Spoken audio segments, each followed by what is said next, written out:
Hello प्यारे बच्चों, तो आज हम लोग कुछ क्वेश्चंस करेंगे इलेक्ट्रिक चैप्टर से related. A coplanar beam of light emerging from a point source having the equation this, the rays of beam strike an elliptical surface and get reflected. The reflected rays from another convergent beam having the equation this. Further, it is found that the foot of perpendicular from the point 2, 2 upon any tangent to the ellipse lies on this circle. Then answer the following. तो first of all तो आप ऐसा देखो कि आपके पास ऐसा कुछ अपने पास एलिप्स रहा होगा और ये कोऑर्डिनेट एक्सिस नहीं है, ये स्पेस में कहीं अपने पास रेफरेंस हम ले लेते हैं। इमर्जिंग रेज जो है उनका इक्वेशंस ऐसा दिया हुआ है कि लैम्डा एक्स, इमर्जिंग रेज का इक्वेशन है lambda x minus y plus 2 times of 1 plus lambda equal to 0। Lambda belongs to R, तो लैम्डा वाले टर्म एक साथ कर लेते तो यहाँ पे हो जाता आपको ये 2 हो जाता 2 minus y plus lambda times x plus 2 equal to 0। और ये आप देखो तो ये कुछ ऐसा दिख रहा है L1 plus lambda L2 equal to 0। It means ये तो फैमिली ऑफ लाइंस दिख रहा है। तो यहाँ पे हम लोग ये पता कर सकते हैं कि ये जितने भी लाइंस है वो सारे का पॉइंट ऑफ इंटरसेक्शन जो रहा होगा वो कहाँ होगा। तो इसको 0 से इक्वेट कर दिया, इसको 0 से इक्वेट कर दिया, तो हमें पॉइंट मिला -2, 2। इट मीन्स -2, 2 इनका पॉइंट ऑफ इंटरसेक्शन होगा। इसका मतलब ये पता चला जितने भी इंसिडेंट रेज है वो सारे -2, 2 से इमर्ज होंगे, फिर इलिप्स से टकराएंगे और फिर दूसरे फोकस से पास करेंगे। तो हमें ये पता चला कि आपका इमर्जिंग रेज जो है वो -2, 2 से पास कर रहा होगा। और यहाँ पे देखो कि लैम्डा वेरी करेंगे तो बहुत सारे हमें इक्वेशंस आएंगे। इट मीन्स कुछ ऐसा रहा होगा, ऐसे भी हो सकता है, ऐसे भी हो सकता है। तो एक तो हमें पता चल गया कि -2, 2 से इमर्ज हो रहा होगा। फिर रिफ्लेक्टेड रेज का देख लो। रिफ्लेक्टेड का दिया हुआ है म्यू एक्स, रिफ्लेक्टेड रेज का दिया हुआ है mu x minus y plus 2 times of 1 minus mu equal to 0। तो इसमें भी हम लिखते 2 minus y plus mu times यहाँ पे x माइनस 2 इक्वल टू 0। ये भी हमें एक फैमिली ऑफ लाइंस की तरह दिख रहा है यहाँ पे। तो यहाँ भी हमें पता चल रहा है कि ये जो है सारे पॉइंट्स जो है 2, 2 से पास करेंगे, इनका पॉइंट ऑफ इंटरसेक्शन 2, 2 होगा। तो यहाँ से तो हमें एक तो आइडिया लग रहा है कि एलिप्स है उसमें एक फोकस जो है आपका -2, 2 है और एक फोकस जो है आपका 2, 2 है। तो यहाँ से बहुत सारे रेज आ रहे हैं और फिर स्ट्राइक करके दूसरे फोकस से पास कर रहे हैं। क्योंकि हमें फैमिली ऑफ लाइंस दिया है तो बहुत सारे रेज हो सकते हैं। तो हमें तो बस इतना पता लगाना था कि इन दोनों का फोकस जो है, ये फोकस का कोऑर्डिनेट्स क्या होगा। तो फोकस का कोऑर्डिनेट -2, 2 और 2, 2। अब क्वेश्चन में दिया हुआ है it is further found at the perpendicular from 2, 2 upon any tangent to the ellipse lies on this circle. तो एक तो आप देखो कि 2, 2 एक्चुअल में फोकस है, 2, 2 फोकस है। तो हमें एक प्रॉपर्टी ये पता है कि अगर हमने कोई टेंजेंट ड्रॉ करा इलिप्स पे तो ये दोनों का फुट ऑफ परपेंडिकुलर जो रहता है, ये फुट ऑफ परपेंडिकुलर एक्चुअल में जो है आपको ऑक्सिलरी सर्कल पे लाई करता है। फुट ऑफ परपेंडिकुलर फोकस का आपका ऑक्सिलरी सर्कल पे लाई करता है। इट मींस ऐसा कुछ अपने पास ऑक्सिलरी सर्कल होगा ये,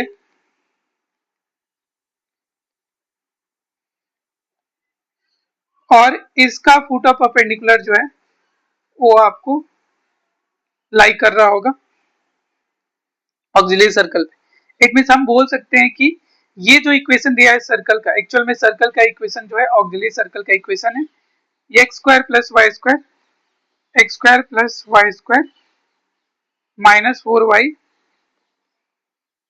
माइनस 5 इक्वल टू 0। और हमें ये भी पता है कि ऑक्सिलरी सर्कल का जो सेंटर होता है वो आपका सेंटर जो होता है वही सेंटर होता है इलिप्स का। तो इसका सर्कल का सेंटर अगर हम लोग निकालें तो यहाँ पे हो जाएगा आपको 0, 2 हो जाएगा। और यहाँ से भी हमें पता है कि इन दोनों फोकस का मिड पॉइंट लेते तो 0, 2 ही मिलता। और रेडियस जो हो जाएगा इसका हो जाएगा आपको 2 का स्क्वायर 4 और प्लस 5 ये 9 3 हो गया। और हमें पता है कि ऑक्सिलरी सर्कल का रेडियस जो होता है वो आपको a का वैल्यू होता है। इट मीन्स मेजर एक्सिस का लेंथ ऑफ मेजर एक्सिस का हाफ होता है। तो a का वैल्यू एक्चुअल में हमें 3 पता है। यहाँ a का वैल्यू जो है ये डिस्टेंस जो हो गया आपको ये हमें पता चल गया कि ये आपको 3 होता और यही डिस्टेंस हमें पता है कि यहाँ पे ये 3 होता। तो a का वैल्यू हमें पता है 3 और हमें एक चीज और पता है कि दोनों फोकस के बीच में डिस्टेंस जो होता वो 2AE होता। तो दोनों फोकस के बीच में डिस्टेंस देखो 4 है, a का वैल्यू 3 है तो ये हो गया 6 into e equal to 4 then e equal to 4/6 ये हो गया 2/3। हमें एक्चुअल में कैलकुलेट करना था इसेंट्रिसिटी ही कैलकुलेट करना था तो इसेंट्रिसिटी तो आ गया। उसके बाद से the area of largest triangle that an incident ray and corresponding reflected ray can enclose with the axis of this। तो एक्चुअल में हमें पता है कि ये लार्जेस्ट एरिया जो होता अगर ये इलिप्स है तो लार्जेस्ट एरिया अगर हम देखें फोकस के साथ तो ये आपको हाइट मैक्सिमम तो हमें पता है ये जो हो गया बेस हो गया सपोज ट्राइंगल का। तो हाइट तो होता मैक्सिमम हमें पता है कि हाइट ये हाफ ऑफ माइनर एक्सिस होगा तभी ये आपको ज्यादा होगा। तो बेस अगर हमें मैक्सिमाइज करना है इट मींस ये लेंथ हमें पता है b और ये लेंथ हमें पता है कि ये होगा 2a। तो ये अपना आंसर हो जाता है एरिया। उसके लिए हमें b निकालना पड़ेगा। तो हमें पता है कि b square equal to a square 1 minus c square होता। तो b square equal to a का वैल्यू है 3 तो 9 1 माइनस 4/9 9 इंटू ये हो गया आपको 5/9 तो b का वैल्यू जो हो गया वो √5 हो गया। तो एरिया जो हो जाता मैक्सिमम उसका आंसर हो जाता 1/2 और 2a इनके बीच में डिस्टेंस 4 है 4 इंटू √5 तो ये 2 से चला गया ये हो गया आपको 2√5। तो ये आंसर होना चाहिए अपना सेकंड का। तो 2√5 अपने पास आंसर है और इसका आंसर ये हो गया। तो एक और क्वेश्चन करते हैं। तो क्वेश्चन अपने पास ऐसा दिया है consider to concentric circles S1 mod z equal to 1 and S2 mod z equal to 2 on the argon plane. A parabola is drawn through the point where S1 meets the real axis and having arbitrary tangent of S2 as its directrix. If the locus of focus of drawn parabola is a conic C, then find the eccentricity of conic C। तो पहले तो आप ये देखो कि यहाँ पे जो है आपको यहाँ पे दो दो कॉम्प्लेक्स नंबर जो है बस उनका सर्कल फॉर्म में ये दिया हुआ है। ये दोनों तो सर्कल को रिप्रेजेंट करते हैं। अगर z हमने लिख दिया कि x प्लस आई वाई होता तो मॉडुलस z जो रहता है आपको पता है √x² प्लस वाई स्क्वायर होता। तो यहाँ से हम लोग अगर दोनों साइड हमने स्क्वायर कर दिया तो ये जो हो जाता आपको ऐसा मिलता कि सर्कल का इक्वेशन एक जो है x² plus y square equal to 1 है और सेकेंड वाला x² plus y square equal to जो है ये आपको मिल गया 4 है। तो हमें यहाँ पे पता है एक का रेडियस 1 है और दूसरे का रेडियस जो है आपको 2 है। तो पहले का रेडियस 1 दूसरे का रेडियस 2। तो अगर हमने सर्कल ड्रॉ कर लिया दो सर्कल ड्रॉ करा ये आपको एक सर्कल हो गया इसका रेडियस 1 और एक और सर्कल हमने ड्रॉ किया जिसका रेडियस जो है आपको 2 दिया हुआ और हमें ये बोल के दिया है आपको कि यहाँ पे आपने एक पैराबोला ड्रॉ किया जो S1 जो है S1 जहाँ रियल एक्सिस को मिल रहा है तो S1 रियल एक्सिस को तो यहाँ पे मिल रहा है और ये पॉइंट है -1,0 और ये आपका 1,0। तो यहाँ से कोई पैराबोला है जो पास कर रहा है और इस सेकेंड वाला S2 पे कोई एक टेंजेंट है जो उसका डायरेक्ट्रिक्स है। तो अगर हम पैराबोला बोले कि पैराबोला ऐसे करके जा रहा होगा सपोज दैट पैराबोला ऐसे जा रहा होगा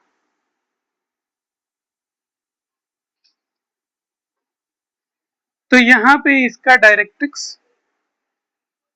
जो होगा ये डायरेक्ट्रिक्स होगा ये लाइन दूसरे सर्कल का टेंजेंट।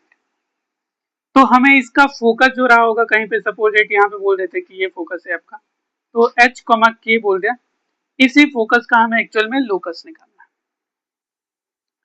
तो अब हमें ये पता है, अगर हमने सपोज डेट इस टेंजेंट का इक्वेशन लिखा और हमने इस सर्कल पे जो है कोई पॉइंट लेते हैं पैरामेट्रिक फॉर्म में, तो वो पॉइंट जो होता हम लेते 2 cos theta comma 2 sin theta. तो इक्वेशन ऑफ टेंजेंट लिखा सेकंड सर्कल के लिए, सेकंड सर्कल, तो ये जो होता आपको x cos theta plus y sin theta equal to आपको 2 आ जाता। तो ये आपको एक्चुअल में डायरेक्ट्रिक्स हो गया पैराबोला का, ये हो गया डायरेक्ट्रिक्स पैराबोला का। तो एक और चीज हमें पता है, पैराबोला में हमें ये पता है कि एस पी इक्वल टू जो होता है पीएम होता है। इट मीन्स ऐसा आप समझे कि कोनिक का डेफिनेशन है आपको कि कोई पॉइंट पी है, उसका फोकस से डिस्टेंस और उसका डायरेक्ट्रिक्स से डिस्टेंस का रेशियो हमेशा कांस्टेंट होता है, ई होता है। बट ई का वैल्यू 1 होता है पैराबोला के लिए, तो यहाँ से पी एस इक्वल टू हमें पीएम पता है। इट मीन्स पी कोई मूवेबल पॉइंट होगा आपका पैराबोला पे, तो उसका फोकस से और डायरेक्ट्रिक्स से डिस्टेंस सेम होगा। इट मीन्स अगर हम यही पॉइंट ले लें, सपोज इट ये पॉइंट,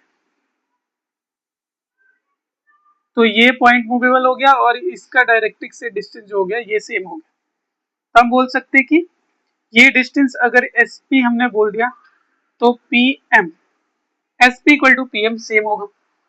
तो ये हम कर लेते हैं। तो suppose that S P equal to P M करा हमने, S P equal to P M, तो यहाँ से तो डिस्टेंस फॉर्मूला लगाते हैं आप, एच प्लस 1 का होल स्क्वायर प्लस के माइनस 0 का स्क्वायर, तो के स्क्वायर, और ये पॉइंट आप इसमें रख देते डायरेक्ट्रिक्स के इक्वेशन में, जो कि एक पॉइंट का एक लाइन से परपेंडिकुलर डिस्टेंस का फॉर्मूला। तो हमने 1 रख दिया, -1 रखा, तो माइनस कॉस थीटा और प्लस 0 -2 अंडर रूट एक्स का कोएफिशिएंट कॉस स्क्वायर हो जाता है और ये साइन स्क्वायर हो जाता है, तो ये तो 1 हो जाता है।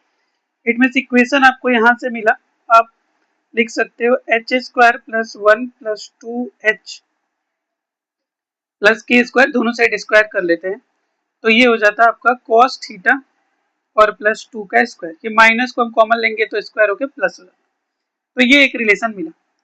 अब इसको क्या करते हैं हम लोग, सपोज डेट इस फोकस से हमने ये डिस्टेंस लिया यहाँ पे, इसको P1 बोलते हैं, ये डिस्टेंस SP1, और ये हो गया आपको MP1। एक पीस यहाँ से हम ये भी बोल सकते हैं कि SP1 इक्वल टू आपको P1 M1 होगा।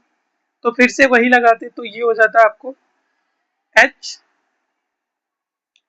-1 का स्क्वायर और K -0 का स्क्वायर इक्वल टू 1,0 से ये डिस्टेंस लेते हैं इस लाइन का, तो ये हो जाता cos theta plus 0 -2 divide by under root cos square plus sine square.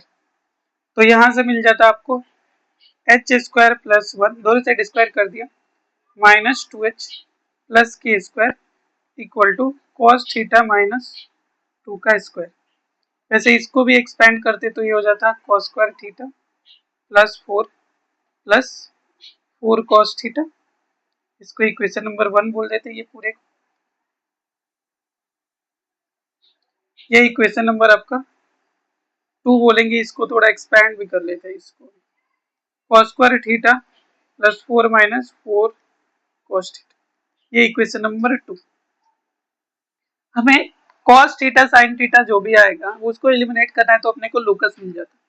तो देखो इन दोनों इक्वेशन में ये वाला और ये वाला, अगर इन दोनों को हम प्लस कर दे तो हमें यहाँ से क्या हो जाता, ये 2h कैंसिल हो जाता है, यहाँ से 2 times of H square plus 1 plus K square बचता, और इधर जो होता आपको इस साइड ये टर्म कैंसिल होता, तो यहाँ पे मिलता आपको 2 times of cos square theta plus 4। अभी भी आपका कॉस जो है एलिमिनेट नहीं होगा, तो एक काम करते हैं, फर्स्ट में से सेकेंड माइनस करते हैं, माइनस करेंगे तो एच स्क्वायर कैंसिल हो जाएगा, 1 कैंसिल हो जाएगा, ये आपको h बच जाएगा, के square cancel, it means left side में आपको 4h हो जाएगा, राइट साइड में आपको कॉस स्क्वायर कैंसिल होगा, 4 कैंसिल होगा, और ये माइनस माइनस प्लस, ये 8 कॉस थीटा हो जाएगा, it will be 2, it means cos theta equal to h/2। तो ये चीजें कर सकते हैं, ये पहले वाले इक्वेशन में रख देते हैं, ये जो हमने प्लस करके निकाला। तो यहाँ से हमें मिला 2 आप कैंसिल भी कर सकते, H square plus K square plus 1 equal to cos theta हो जाता एच स्क्वायर बाई 4 और ये प्लस 4। तो इसको इधर ले जाते तो ये हो जाता आपको H square by 4 minus H square, और इसको इधर ले आते तो ये हो जाता आगे इधर -3 और के स्क्वायर उधर चला जाता, तो माइनस के स्क्वायर -3 एच स्क्वायर बाई 4, और ये जो हो जाता आपको यहाँ से हम बोलते हैं कि ये -3 एच स्क्वायर बाई 4 माइनस के स्क्वायर इक्वल टू 3। तो हम माइनस कैंसिल कर लेते, 3 को इधर ले आते तो एच स्क्वायर बाई हम बोल सकते, तो ये आपको एच स्क्वायर बाई 4 हो जाता और के स्क्वायर बाई 3 इक्वल टू 1, तो x square by 4 plus y square by 3 equal to 1। तो ये एलिप्स बन गया। तो ए स्क्वायर का वैल्यू 4 है, बी स्क्वायर का वैल्यू 3 है, तो हमें पता है B square equal to A square 1 minus A square होता है। तो ये आपका 3/4 1 minus A square equal to 1 minus 3/4 1/4 e equal to 1/2। तो इसेंट्रिसिटी 1/2 हो गया। तो ये अपना आंसर हो गया। तो एक और क्वेश्चन लेते हैं। तो क्वेश्चन अपना ऐसा दिया हुआ है, find the number of integral points lying on और inside the ellipse 2x² plus 6xy plus 6y square minus 1 equal to 0। तो ये इलिप्स तो हमें देख के लग रहा है इसका इक्वेशन कि ये इलिप्स आपका इंक्लाइंड है। x इंटू वाई वाला टर्म अगर आता है तो वो इलिप्स जो रहता है आपको इंक्लाइंड रहता है। तो इसमें देखो ये इलिप्स इंक्लाइन है। हम इसको क्या कर सकते हैं, सपोज डेट x में क्वाड्रेटिक सॉल्व करते तो x इक्वल टू लिख लिया। ये आपको ऐसा हम लोग ने समझा कि a square plus b x plus c equal to 0। तो x का हम सॉल्व करते तो माइनस बी प्लस माइनस यहाँ पे d डिवाइड बाई 2 है, d जो हो जाता बी स्क्वायर माइनस 4ac हो जाता। तो यही हम करने वाले हैं। x इक्वल टू यहाँ पे x का कोफिशिएंट 6y है तो minus 6y plus minus under root B square minus 4ac, it means 36y square minus 4 into 2 into 6y square minus 1 divide by 2 into 2। तो minus 6y plus minus 36y square minus 8 और 6 48y square, और ये हो जाता आपको plus 8 upon 4 minus 6y plus minus ये हो जाएगा आपको 8 माइनस 12y स्क्वायर अपॉन 4। तो देखो x का कोई वैल्यू आने के लिए ये वाला जो वैल्यू होना चाहिए, रूट तो पहले डिफाइन होना चाहिए। तो 8 minus 12y square greater than 0 होता। तो यहां से हमें वैल्यू क्या मिलती, तो -4 अगर कॉमन लिया तो 3y square minus 2 greater than 0, minus से मल्टीप्लाई करा इनइक्वालिटी का साइन चेंज हो गया तो लेस देन 0 हो गया। तो यहाँ से मिल गया √3y minus √2 √3y plus 2 less than 0। तो ये हमें मिलता -2/3 और ये प्लस 2/3 का रूट। तो इसके बीच में हमें वैल्यू मिला। तो इसमें अगर इंटीजर हम देखें तो इंटीजर आप अगर देख पाओ तो ये 2/3 है, इट मीन्स ये 1 से तो कम है। तो इसका अगर रूट लिया तो वो भी लेस देन 1 आएगा। और ये भी जो है ये -1 इधर रहता, -1 से राइट में, इट मीन्स हम बोल सकते हैं कि y का जो वैल्यू होता है वो सिर्फ एक जीरो इंटीजर पॉसिबल होता। तो y का वैल्यू अगर हमने जीरो इंटीजर रख दिया तो इसमें देखते हैं कि x के वैल्यू कितने पॉसिबल है। तो हमने y का वैल्यू जीरो रखा तो 2x² और ये zero -1 less than equal to 0, S1 type का कर दिया कि S1 लेस देन 0 में हम चेक कर रहे हैं।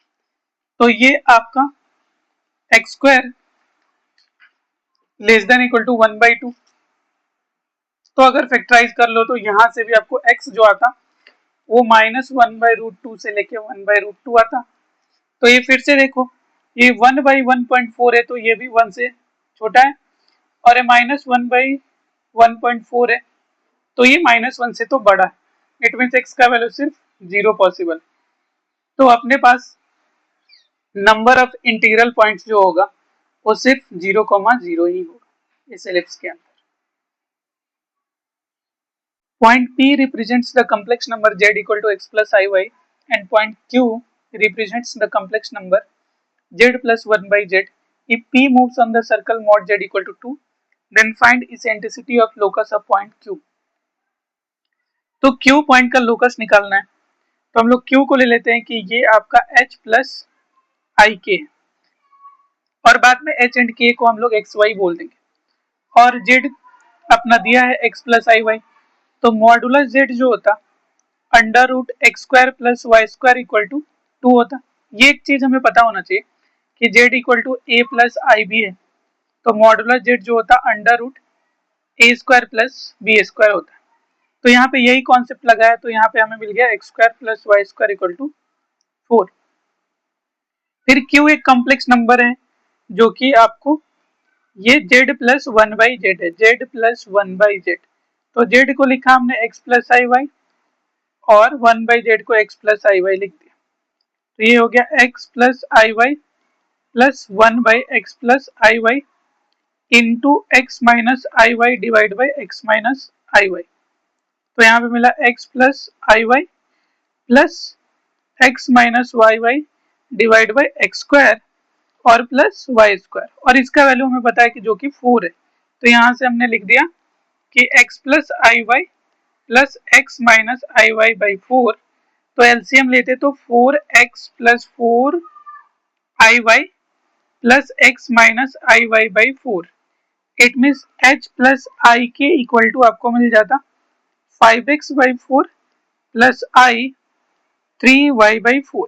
तो यहाँ से हम बोल सकते हैं कि h अपना ये है, k अपना ये है, और हमें पता है कि x एंड y में ये रिलेशन है।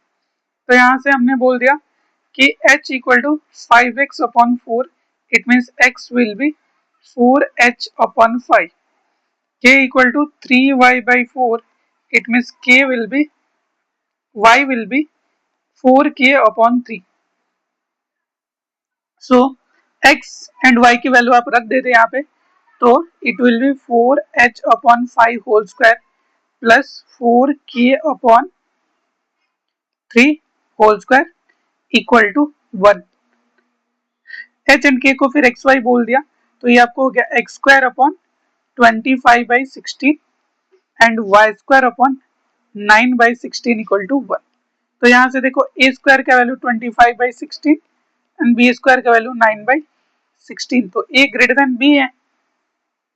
हमें निकालने इसेंट्रिसिटी ऑफ लोकस, तो इसका इसेंट्रिसिटी तो b square equal to A square 1 minus A square, तो b square upon a square equal to 1 minus A square, it will be e square equal to 1 minus b square upon a square. तो 1 minus b square का value आपके पास 9 by 16 upon 25 by 16, 16 will be cancelled out, 25 minus 9 upon 25, it will be 16 by 25, e square equal to 16 by 25, e will be 4 by 5। तो ये अपना answer हो गया। आज के लिए इतना ही, थैंक यू।